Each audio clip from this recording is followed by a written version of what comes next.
Hey everyone, and welcome to another episode of Stitching Tales. I am Johanna Lundström of The Last Stitch, where I write lots of sewing books and other sewing-related things. My name is Malena and Hjerpe, and I am a freelance pattern maker.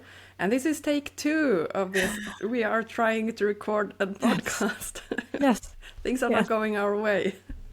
It's not going our way, and we know that last week's episode had some sound issues with Malena going in and out with the sound volume, and we spent last night trying to figure this out. I mean, as you say, Malena, where is the IT support? I have no idea. They've gone in hiding, unfortunately, because we don't have a fancy studio either, as you're already well aware of you watching the video version of this podcast. I mean, it's hard. We'll do our best. And now, of course, today I had some mic issues instead. I'm like, I'm quitting the podcast. That's my mode right now. But no, we are staying to our weekly schedule. Yes, we are keeping our fingers crossed now that the technology is with us. Please.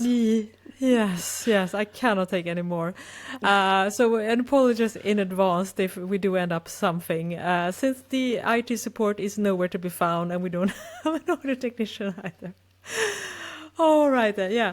But we do have a topic for today's episode at least, and sometimes that before we start, we don't just spend time trying to troubleshoot the audio or the video. We also discuss things that we have been thinking about or topic that we might want to address in this podcast. And we ended up talking a couple of weeks ago about a topic that we both find very interesting and difficult. And we felt both a little bit afraid to talk about it in a way, because it feels like it's such a delicate subject, but then we realized we maybe should talk about it anyway. Yeah, maybe that's why we need to talk about it more. And just because you're afraid to say the wrong thing and to get a backlash because of that, and especially since this is not our first language. I mean, we speak Swedish, so we are afraid of saying the wrong words. But that kind of thing should not hinder from having a discussion. We don't have the answers. We just want to bring up the subject and discuss it and hear what you other listeners are thinking about it. Yeah. So should we try to summarize? To navigate this. I try to remember. I don't remember who it was, you or I, that started about it, because we had a discussion, and I noticed, because one of my pastimes is to navigate Net-a-Porter, the famous online store that usually sells a lot of high-end designer clothes. And I just realized that even though I am, I think, a US size 6, a Northern European size 38, which is a larger size than maybe in Italy and France, I realized that I was either the largest or the second largest size when it comes to designer clothing, which kind of blew my mind a little bit in this time, at least when we talk more about, having diversity and being inclusive and have larger size ranges. And you had an observation where you talked about Ozempic, I think I pronounced that right, and how the ideals are maybe changing again.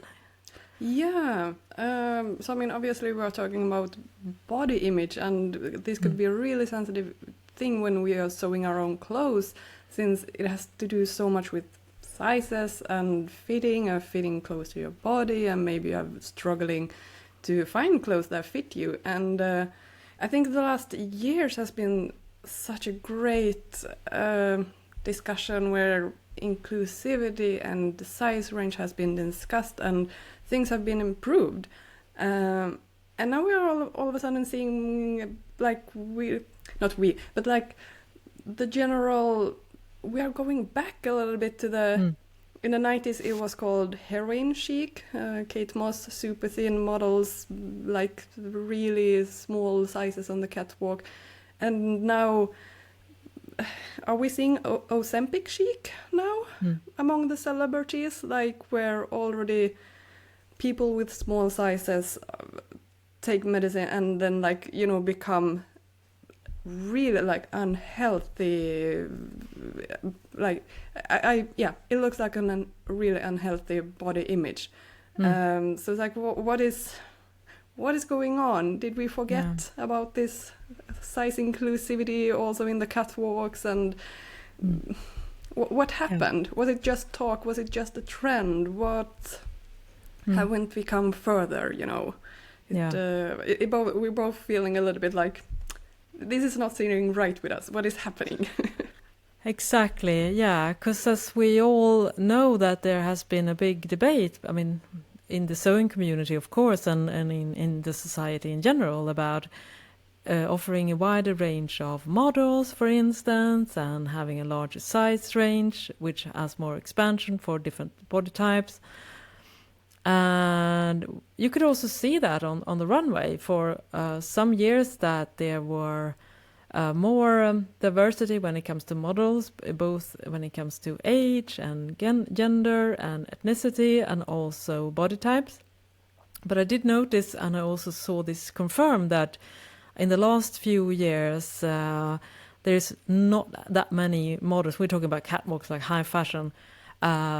Not that many models now. Most are gone back to the old ideal, which is I guess a size 2 in the US, which I guess is a 32 or a 34 maybe, which is of course a very tall and a fairly flat silhouette. And I also noticed when I looked at the US New York catwalks from last season, that there was like one model that had a different sizing, and she was in every show, but she was like the token model that kind of showed, oh, we are doing diversity here, but there were no range of models. And when you boil it down to that token, which is when you just point to one person that has a different type of look or appearance or things like that, and then it's no longer an effective way of showing diversity. It's just that, for instance, if you have a male-dominated field and you want to get more women to apply for that business or profession, then you put one woman in a team of 10 men, and then the female becomes the token female rather than actually showing real diversity. Yeah, it feels like they're doing it just to be able to check the box that, see, yes, we are doing good, but then when it's not trendy anymore, they don't care anymore. It's it's a little, it's sad to see, because that's always like, can there be trends in women's body shape? I mean, that is just like ridiculous, and that's obviously what we have seen, well, forever basically. But was that just a trend, the inclusivity? It's I hope not, but we have. It feels like we're seeing a little bit of a backlash of that now, and and the thing is, why are we seeing that? Is it still basically that we all want to be really thin people, and that's what we kind of model ourselves. So if we would get the opportunity and the resources and are ready to take some measures to do that, then we all kind of want to be thin, because that's where you kind of get where you feel. That's where you kind of, to me, that kind of what it seems like right now, that it's a lot of people that maybe previously went public and said, oh, I mean, I'm all for body neutrality, and I love my body just like the way it is. And I mean, we're talking about famous people here, of course, and then when you have this option that you can take this medicine, I guess most of them are doing that now, then, you know, that was not really a rooted feeling. Maybe it was more of a way to deal with the fact that society is telling us to be thin, and then you have this opportunity to fit into that mold, and then you take it. I guess that's one of the reasons. So it's really hard, I guess, to keep with that when society has been telling us for as long as we have lived, at least our generations, to to look thin. So I understand why it's difficult. It's hard to break that mold, basically. And of course, I mean, we are not talking about if people for health reason want to lose weight and take the medicine. I mean, we have no. Personally, I think that's great if you for health reason need to lose weight and you take it. It's a decision between you and your doctor. I mean, it's no one else's business, frankly, to be honest. So now we are talking about already skinny people losing even more weight. When it also becomes clearly like that it's not healthy. Like there is a line and they are below it. It's not healthy. And how it's portrayed to be the natural thing, like celebrities are celebrated for it, when it's like, but it doesn't look healthy. Like it can't be. Yeah, it's sad to see. Like yeah, and that goes to show how the pull is so strong, how enormously strong the pull is to be thin. That, as you say, even though you were still maybe in the lower percentile when it comes to body mass index, you would still feel that it's not really enough because you don't really truly feel satisfied. I guess I'm not sure that you do. Otherwise, I think it's a lot in its head. But I also, because when we talk about celebrities and influencers like that, I mean, we are influenced by them, hence the word.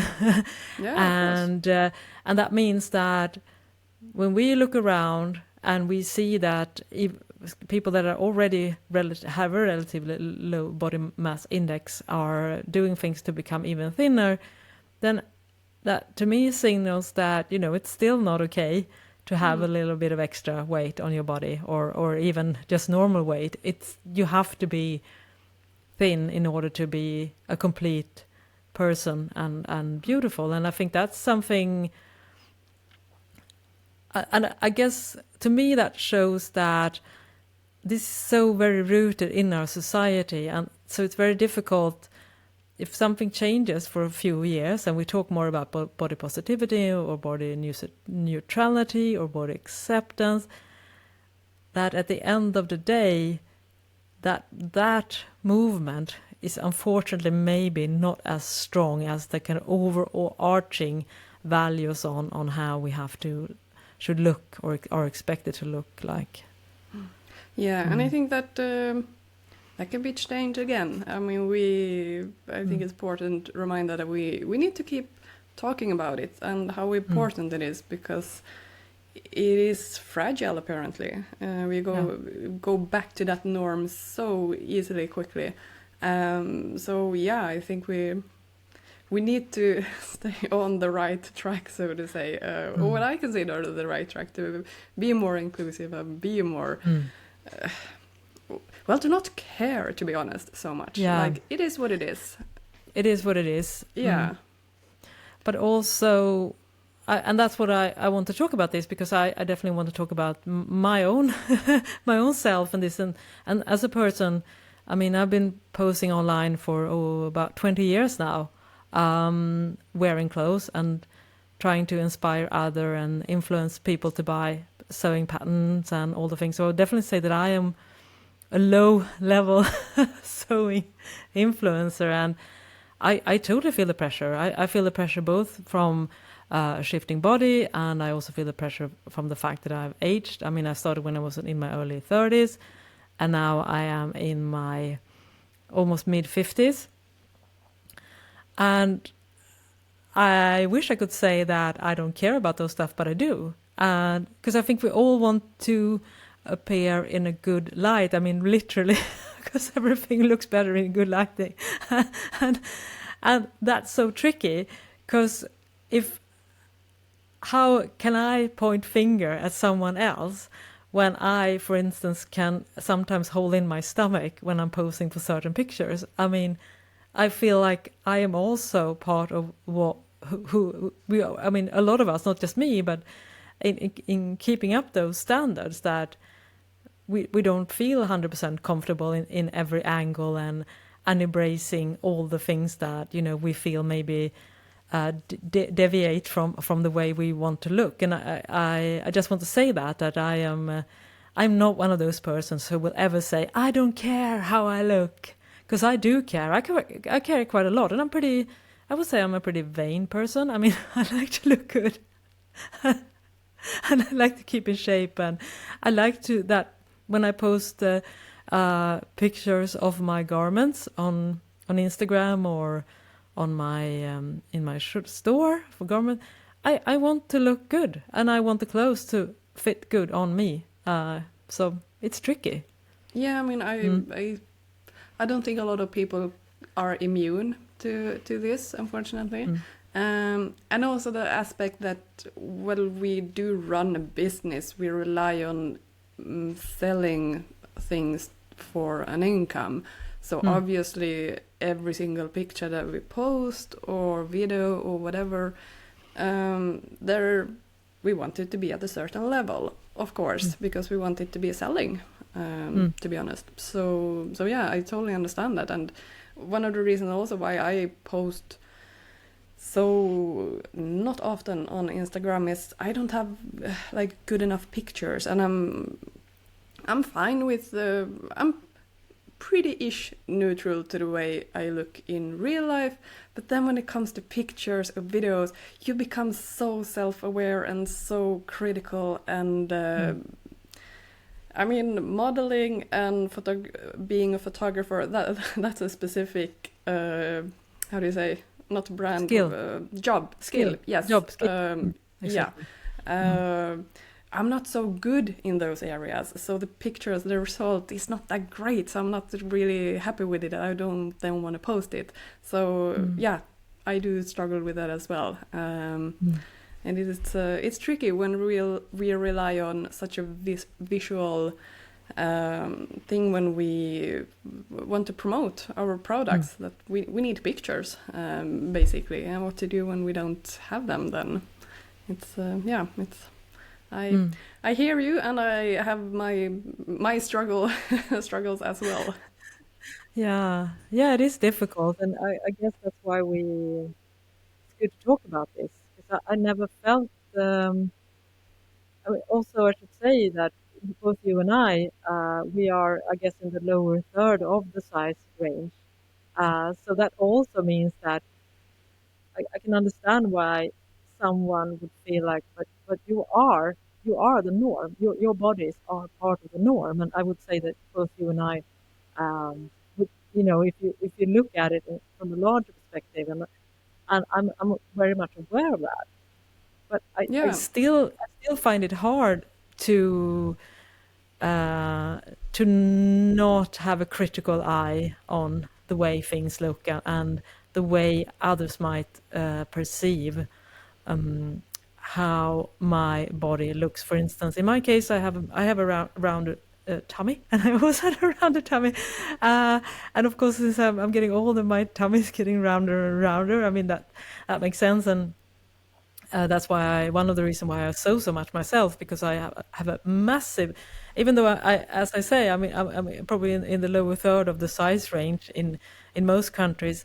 I still have I have really, really difficult to find well-fitting clothes that I can button up over my stomach, because I feel extremely constrained, and it doesn't really matter if it's a high waist or a mid waist. It just makes it really hard for me to relax, and I feel constrained when I sit down. I feel very self-conscious about my round stomach, and when I eat, I feel uncomfortable. So for me, I have to change pretty much everything. It's very, very rare that I can buy something on the rack or from the lower part of my body that can fit. So for me, sewing has been very helpful. So even though I know that I am in a smaller size range, I still have experienced the fact that it's difficult to find things that in stores that makes me feel comfortable. Yeah, I think it's something with, especially on trousers, with a balance. Like, because I also experience, I mean, it is so tricky to find good fitting trousers.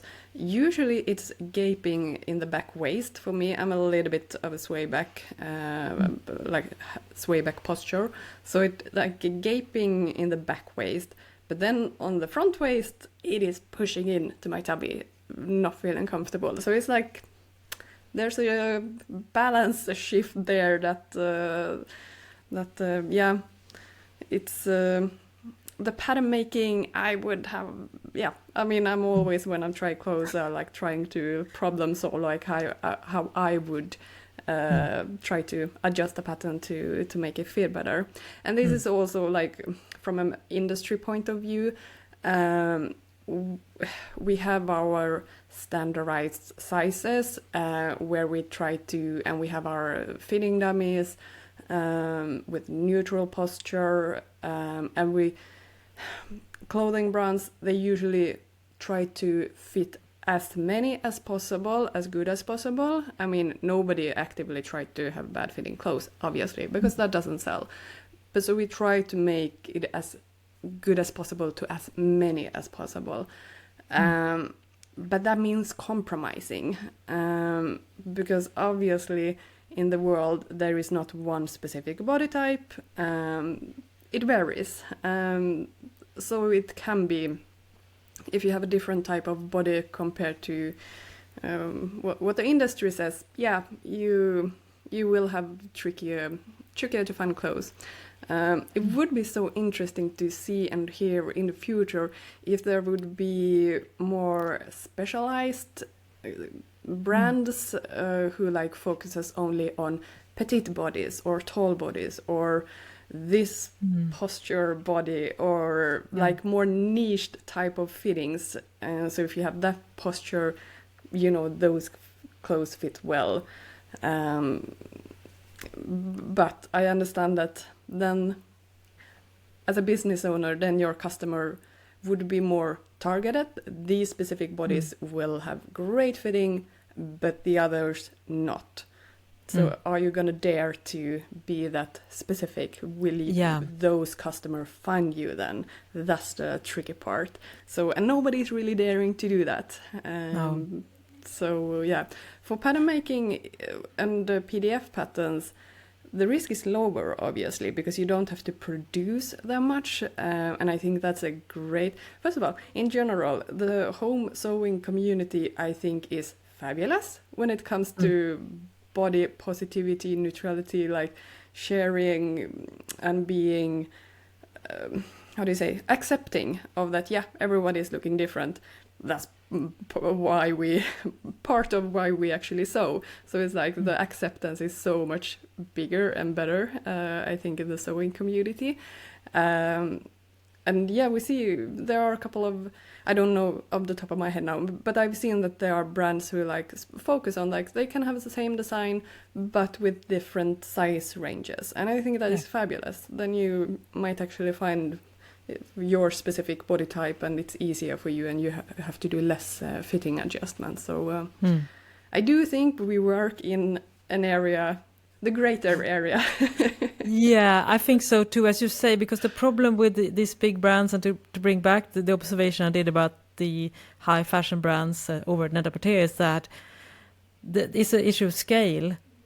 And if you have a garment company or a clothes company, you have to reach that entire demographic, and that demographic has to also understand their body type. And I think a lot of people, I mean, we in the sewing community, we do think a lot about these things because we do discover it when we try to fit, that there's different things that we have to alter. Maybe we would add a full bust adjustment or a full tummy adjustment, etc., flat butt adjustment. But I would say that most people that I know outside of sewing, they can't really pinpoint the discrepancy between why things don't fit and how it relates to their own body type, and also because it's not really talked about. You just go and you expect that a size 38 should fit in a certain way, and on some pants they do, some pants they don't.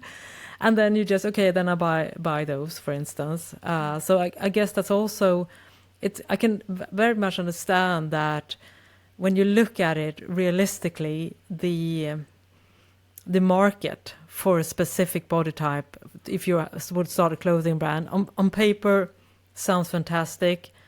In theory, on paper, but in reality, I honestly think it will be a huge struggle, which is unfortunately why we come back to the situation where it's like the least common denominator. When you look, for instance, with those big brands, that they have to settle on somewhere in the middle. So that means that they don't fit a lot of people perfectly, but they fit a lot of people okay, and that means exactly. That means that they can sell the volume that they need to make money, basically. Yeah, and I mean, this is an ongoing thing also in the industry when we try to produce fitting dummies, and like, how is the body changing over time, and do we need to update the size scale, like what is actually a certain size, what measurements do they have. And the tricky part is also, it doesn't only fit is not only relying on your measurement, because 10 people might have the exact same bust measurement, waist measurement, hip or seat measurement, but your posture is different. And that is a huge thing when it comes to fit. If you have like more shoulders back posture, like a shorter back than longer front, that is one type of posture. Then if you have a little more rounded back posture, the fit is going to be affected so much because of your posture. But your actual measurements, like with measurements, that might be exactly the same. So it is not just a couple of measurements and then you're good. It's like, no, it's complicated. It's so many more things that affect the fit. So it is complicated. It is. There is not one solution, magical solution. Otherwise, other clothing brands would have done it already, but there is no magical solution, unfortunately. No. And also, just to bring back your point to the measurement as well, for instance, if you measure your hip at the fullest part, it could either be that you have wide hips but a very flat butt, but you're wide in the hip area, or it could be that you're quite narrow and then you have a rather round butt, and that will affect the fit, just like when we talk about B cups or D cups, that maybe a B cup could have theoretically the same measurement as a D cup. It's just that the B cup has a very wide back and small breasts, and then the D cup could have a narrow back and wide breasts, because we talk about the difference when we talk about cup sizes, right? And so again, you are listening to this podcast, and us, we are in this world, and we talk about this, and we understand measurements and everything like that. But I mean, just imagine this kind of the level of discussion that we are having now. I don't think people in general talk about things this technically. So how are they supposed to understand? I mean, it makes sense that it's very, very difficult for people to figure out why clothes doesn't fit, and that goes back to, and what do you do then? Well, you stop blaming yourself, right? Yeah, that's what you do. Yeah, and I think we, in the subwing community, I think there's such a bigger acceptance that also that you need to do fit alterations. I mean, it's not fun to do fit alterations, but it's a reality. And I think it's amazing that we actually can do it and can make clothes fit better. Because, I mean, as we have talked about, it is so tricky to make a fit pattern fit great for everyone. It is impossible. So I think it's a great skill set to know how to adjust the pattern to fit you. I think that is, you're gonna have a lot better clothes when you understand a little bit more how to adapt and adjust your pattern. it will be it make a huge difference, to be honest. Yeah, I was thinking about that because you and I, we both have our own sewing pattern brands, and have you noticed that the kind of pattern you design, have they? Is there a correlance between how you like things to fit and the designs you make, or are you thinking about a more, more generic person, or how do you feel about that when you create new patterns? Yeah, I mean, the first pattern that I launched are very like basic pattern, basic t-shirt, tight fitted t-shirt, pair of joggers with more relaxed fit. So I mean, there is more like generic staple wardrobe staples. But I do. I remember when I was working at a department a long time ago, and I was wearing a sample, and the designer was like, "You have on a garment that is 2 sizes too big for you. Come on, like do the right size." I was like, "But I hate tight clothes. It's like claustrophobic to me." So yeah, relaxed fit, definitely I'm a fan of. Oversized, sure. Super tight, I mean, yeah, if it's the right fabric, right stretch, no problem. But I will choose a relaxed t-shirt 100 times over a tight fitted t-shirt. Depending a little bit on the occasion, of course. But yeah, I'm definitely more towards the more relaxed fit. So of course, my patterns reflect more on that. Latest pattern, Bilberry top, that is more a relaxed fit. It's not, it doesn't have minus measurements, negative ease. So yeah, I do think of it, or not actively think, but I mean, if you are going to design a pattern, you kind of have to like it yourself as well, because you are going to work with it so much. So of course, then you gravitate more to what you prefer. Yeah. Would you say it's the same thing for you? Or? It's the same for me, definitely, for sure. I mean, as I mentioned previously, my tummy is on the rounder side. And for the first pattern that I made, the Ida leggings, I actually included 2 different waistbands, because one of my peeves has been that sometimes, even though the leggings fit me well in the hip and leg area, I felt very constrained by the waistband, especially if the elastic was a bit firmer.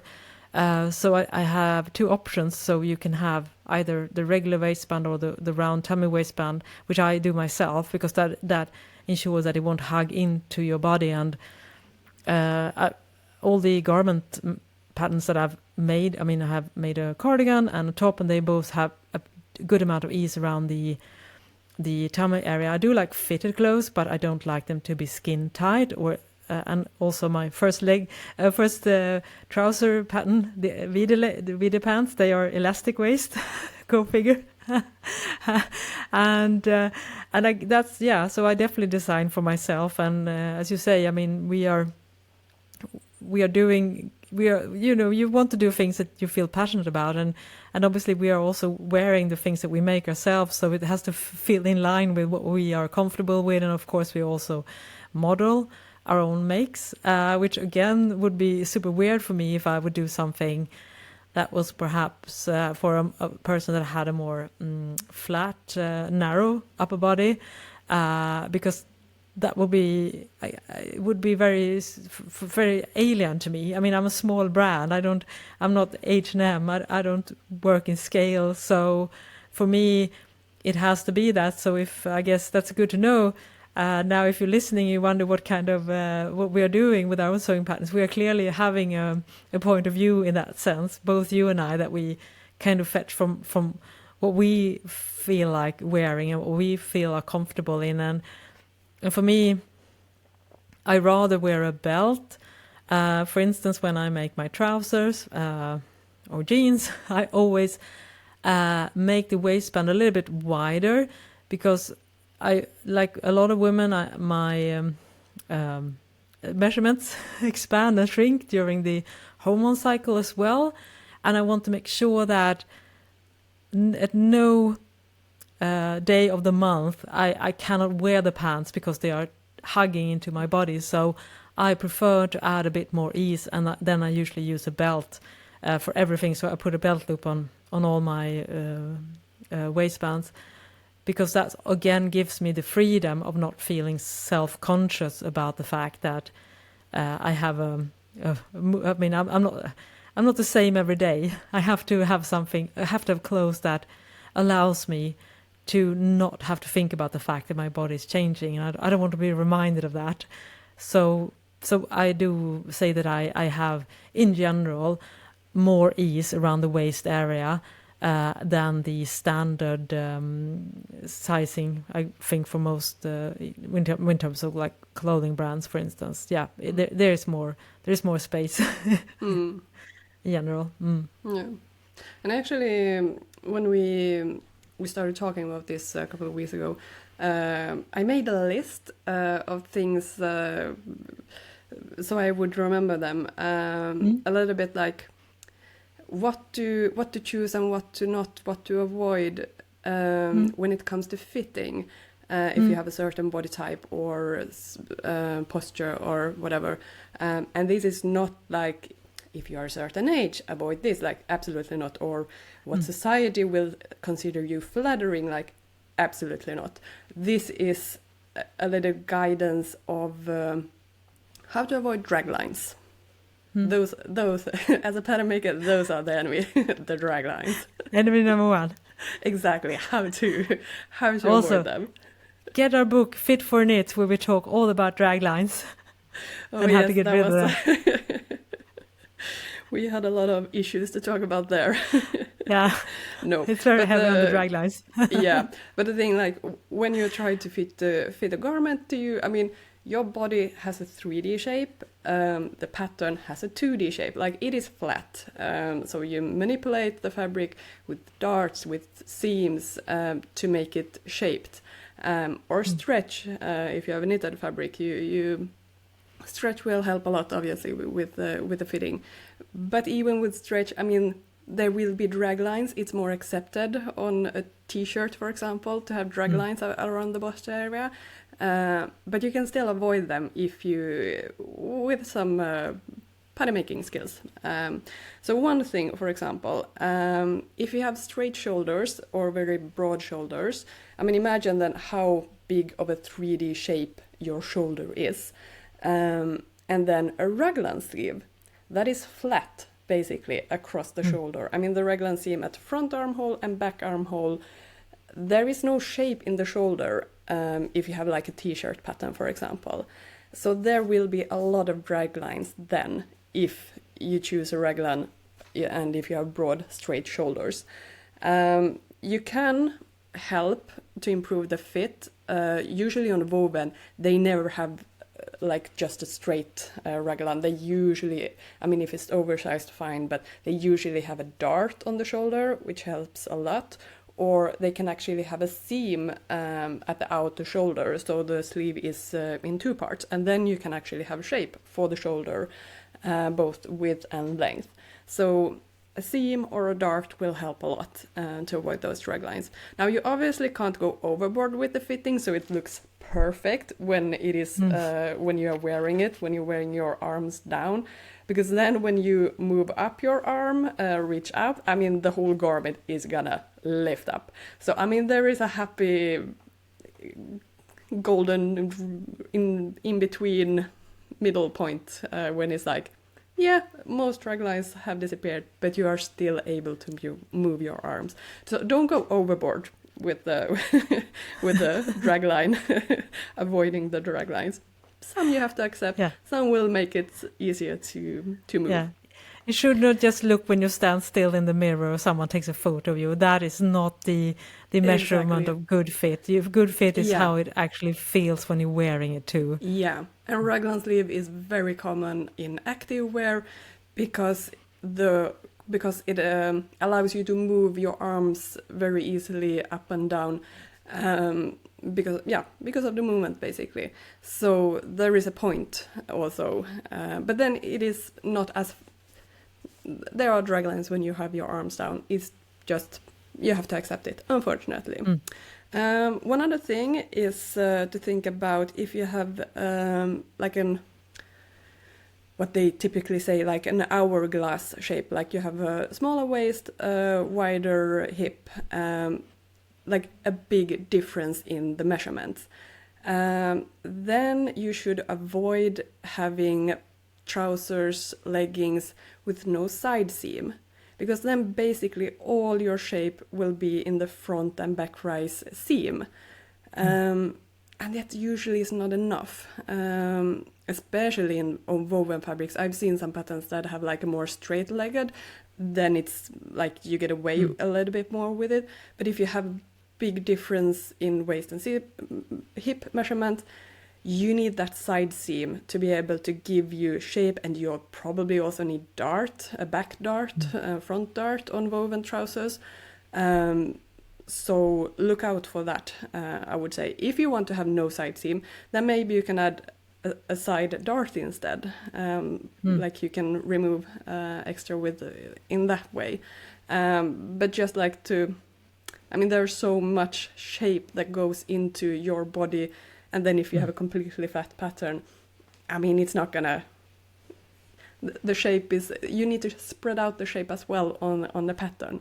So that's why usually it's not enough to not have a side seam. Usually on leggings, tights, since it's such a stretchy fabric, you get away with it. It works because over the hip area, the fabric is so stretched out, so it works anyway with no side seam. But if you have problem fitting tights as well, this might be a solution to add a side seam. Then you can both add width to the hip and reduce width at the waist. You're so much more free to adjust the fit if you have a side seam. Yeah, and the same I think that's a good. I think it's a very good point to mention, because sometimes we're going to just do like a one-piece pattern, or it's so simple. And of course that's fun. It's a fun, not a gimmick, but it's kind of like, no side seam pants, and of course those are fun and quick to sew, but you have to consider other things as well, especially if fit is a thing that is important to you as well, and comfort. I think that's not every style is for everyone. That's a good thing. We do have lots of different options. So if you realize that those no seam things that maybe pop up here and there, they're not for you, that's fine, because fashion changes, but usually the basic body type of ours are the same. So why do we have to embrace everything that it comes when we can also figure out ways of doing it based on something that feels better on our bodies? That's absolutely true.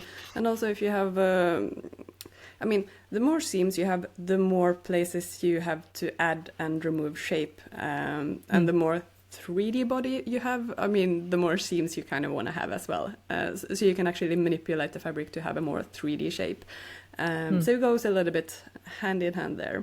And also if you have, like when you're standing straight and your legs, how do you say, like your knees are very close together, then if you look at your leg shape, it goes very narrow towards your knees. And then also to have leggings or tights that doesn't have any side seam. If you look at that pattern piece, that leg is so shaped, but the knee is like placed more outwards, so to say. It really, your body shape and the pattern shape is conflicting, basically. So if you have that shaped leg, maybe a side seam will help a lot as well, because then the knee is placed more straight under your body, basically. So in that case, I would also recommend to actually have a side seam, because it will be, you will avoid drag lines towards like the crotch area then, because the fabric is forced in towards the center front if you have no side seam. So it's a little bit to think, how is your body looking? How is the pattern shape looking? Like you want them to mimic a little bit. Usually leggings doesn't have any side seam, but sometimes there is absolutely a point to have that side seam. And one other thing, I mean, I think that is the most common, most talked about.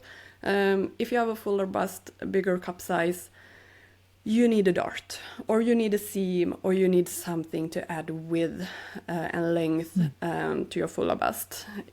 It just fine again if it's a t-shirt, you kind of get by, but at a certain point a dart will help so much. On the Hazelhen women's tee pattern that I have a dart. I have two options, like one with no dart and then one that has a dart, and a dart then in all sizes. Like you can get so much shape in if you have a dart. It's amazing what it can do, and especially if you do anything woven and a little bit more fitted. I mean, oversized again. That's another category of fitting. But if you have a more figure tight garment and you have a fuller bust, you need either a dart or a seam, princess seam, something, because you can add so much shape into that seam. So it does wonders for you. So don't think it will be easier to fit if it doesn't have any dart, less sewing, but it will backfire. Yeah, that's a very good point. And as you say, all those drag lines are going to be really prominent, and also again bring back to comfort as well. Because if you're able to get that extra length and around that area, your garment's just going to fit much nicer, and you will also feel way more comfortable. So sometimes don't be afraid of those extra seams, I think. No, and I mean, it's so easy to also add a seam. You basically draw on the pattern, add a seam there, add seam allowance. But of course, you need to also add extra width or length or something. I mean, just adding the seam doesn't do anything. You have to add some width as well to be able to make it fit nicely. And one thing that I have seen, or it's very common, on a basic block for woven, like a basic sloper, whatever you want to call it, they always, I would say, have a dart in the back as well. Not just in the front, but also in the back. And that is very common to have on a more tailored jacket, like a blazer, what do you say? Not sports jacket, but a blazer, basically. Yeah, like tailored jackets in. Those dressier yeah, exactly, jacket. like a more fitted. They have a dart in the back from like your highest shoulder point towards your shoulder. And this dart, I mean, it gives such a nice shape over your shoulder. It does a lot, actually, to be honest. And this one is usually removed on like regular shirt or blouse or whatever, because maybe you don't have it that fitted garment. Like if it's a little bit more relaxed fit, you kind of don't need it. But especially if you have a more rounded back, this dart will help a lot, because it will make the back armhole smaller, so it doesn't start to gape in the back armhole. So that dart, if a pattern has it, like it's usually how to say, a little bit more advanced fitting. It usually will give it a That's one of the things fit. you do notice, that in all the sewing patterns, it was very, very common. I mean, all the sewing patterns for dresses, for instance, and as you say, and all the pattern making books, they always had that shoulder dart in the basic sloper. And I agree with you. Again, a dart is not that difficult to sew, so why skip it? I mean, do practice a couple of times if you're a little bit unsure. And you and I both have tutorials, and both in our sewing patterns and and other places where we show how to do them, both in knits and in woven. So it's not. I think darts are underrated, and I as you say, I think they are a wonderful way, because a lot of us have shapes. I mean, we are bodies, and also we get rounded shoulders with age as well. So we change, and it's pretty amazing that we have those technical abilities to actually alter our sewing patterns to adapt to how our body changes, for instance. So maybe if you didn't have to have a dart when you were 20, maybe you have to have it when you're 50 because, of all the sloping and things like that. I mean, my posture is not that great. No, and unfortunately, the more we sit with our computers, the more rounded back, unfortunately, we get. So, I mean, it's really, it's a common thing, unfortunately. And if you don't want to have a dart, you can also have a back yoke. Usually, I mean, a yoke is really common on regular shirt, button-up, button-down shirts. They have a back yoke. And then the dart is like hidden in that yoke. Because if you place the pattern pieces together, there is actually, the dart is towards the armhole then. It's like gaping there. If they are both flat, like there is no shape to it, then that yoke seam is just there for visual effect. But you can so easily then remove a little with the length in the armhole then to create a dart. So a yoke seam does the exact same effect. It gives you that more rounded fitting at the back. So the armhole will basically be smaller, and that gives extra width and length to the rounded back. So back yokes, those are great. And if you easily also need to remove some extra length to the armhole back, you can just remove more fabric there in the back yoke. You just need to remember then that it still needs to match the sleeve cap. So if you remove width from the armhole back, you also need to make the sleeve cap shorter. Either here you can have a choice like, do you want to make the bicep a little bit smaller so it still matches, or do you want to lower the sleeve head or cap a little bit to match the length? So here you have a little bit of option on how to adjust it. But usually I think it might be the sleeve head that needs to be a little bit lower, since it actually length that you have removed from the armhole. But you have a little bit of option here on how you want to do it. But and also on trousers, on woven trousers, you always, I would say, need to have a back dart, or it has been turned into a yoke, because that yoke at the back is usually shaped. It has a little bit of different shape compared to your trousers, and that is where the 3D effect will come in. Like, that's the dart. It is like pivoted towards the side seam instead. So if you see a trouser, that if your trouser and then the yoke, you place them together and they are completely matching, that doesn't mean it doesn't have any shape. It's just there for visual effect. So I would not recommend that, to be honest. You kind of need to have a little bit of a shape in the back, because it gives a nice 3D shape across your bum instead, which is a little bit more rounded shape. So a dart there or a yoke there is also very, it will help a lot with a fit, to be honest. So I think, sway back as well.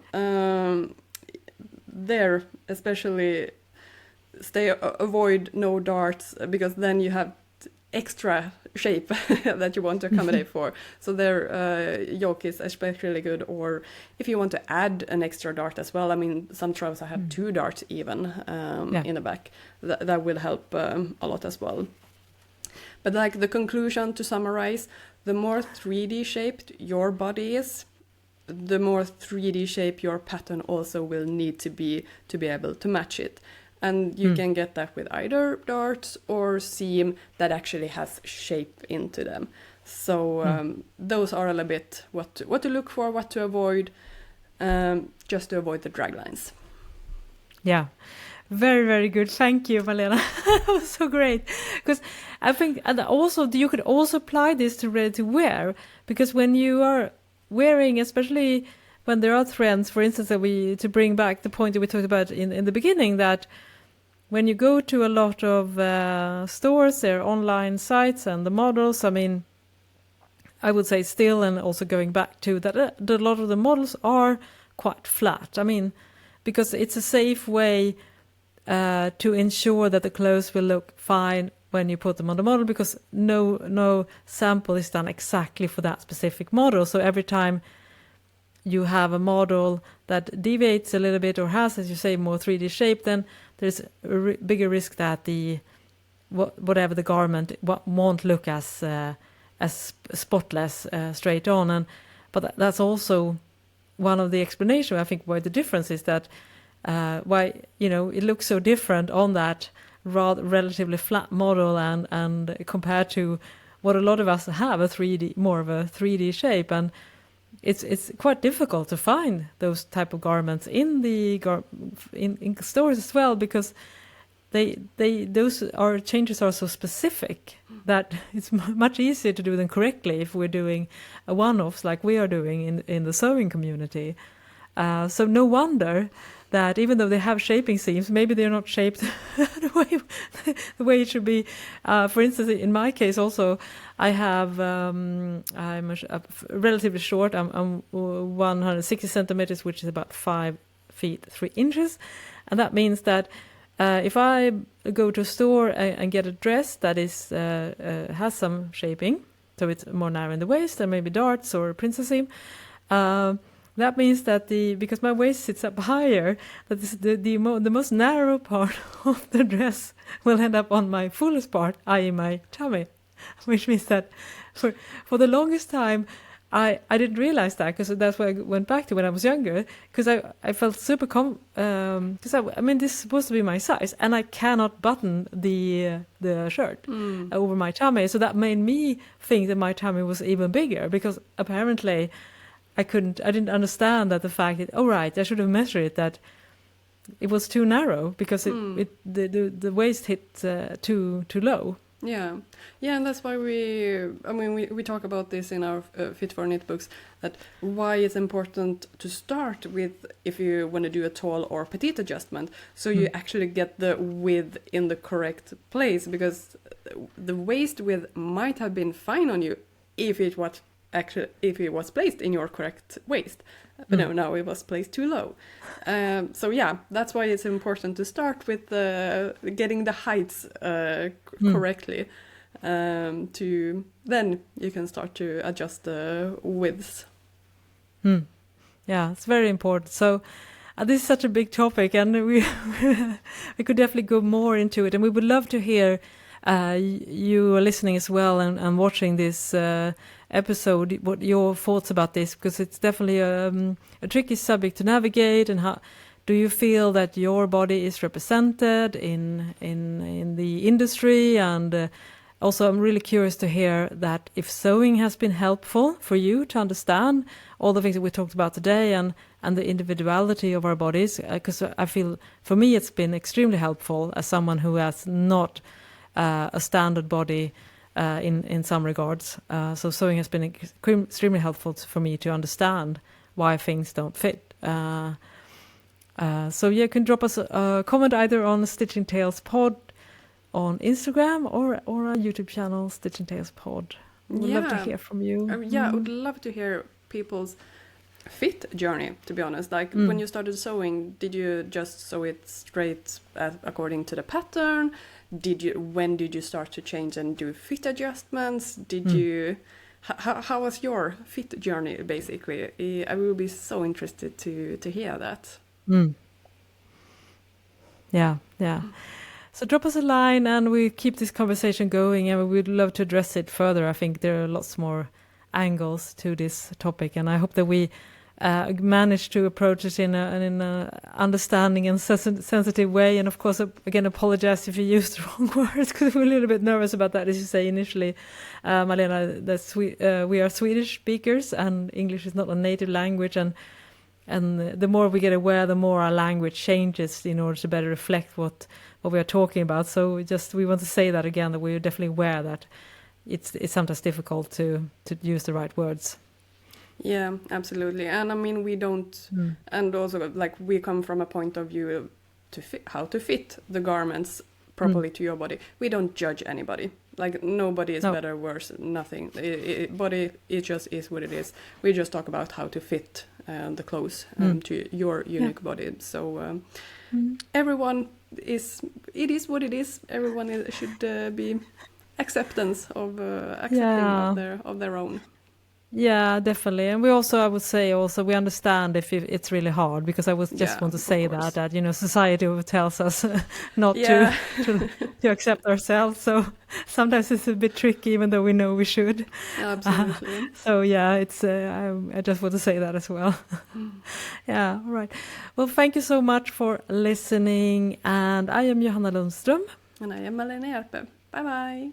Bye bye.